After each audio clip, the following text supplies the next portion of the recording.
conseil ORP, c'est de ne pas nous envoyer des communiqués de presse ou des dossiers de presse trop longs. Alors déjà parce que ça veut dire qu'il faut qu'on consacre un temps considérable à l'exploiter en entier. Et en fait, des fois, on n'a pas le temps. Donc il faut que ce soit concis puisque nous, on doit repérer tout de suite le message important, on doit repérer tout de suite l'info, l'actu que nous, on veut mettre en avant. Donc ça nous fait gagner un temps considérable et nous, plus on gagne de temps et plus on est susceptible derrière de traiter le sujet. Et puis surtout, il y a un autre intérêt à pas produire des dossiers de presse ou des communiqués de presse trop longs, c'est que c'est bien quand on ne dit pas tout dans l'information parce que nous, on va derrière demander une interview, on va demander à aller creuser le sujet et si on n'apprend rien de plus pendant l'interview qu'en lisant le dossier de presse, et ben finalement, il n'y a aucune valeur ajoutée à notre travail et nous, on a toujours besoin d'aller chercher le petit truc en plus. Donc, pas trop long.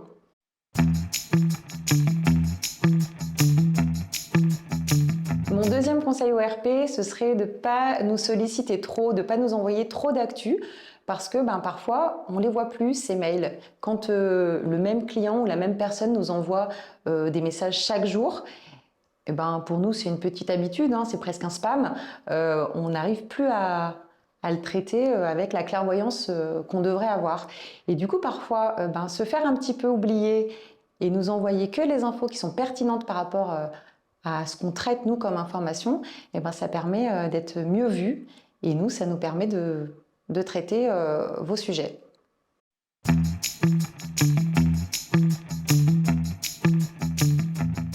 Et mon troisième conseil ORP, ce serait de nous faire confiance, de faire confiance aux journalistes. On sait ce qu'on fait, on sait comment traiter notre angle, on sait comment mettre en valeur une information, on a repéré ce qui était intéressant et parfois on va le traiter pas forcément comme vous l'avez imaginé ou comme votre client l'a imaginé.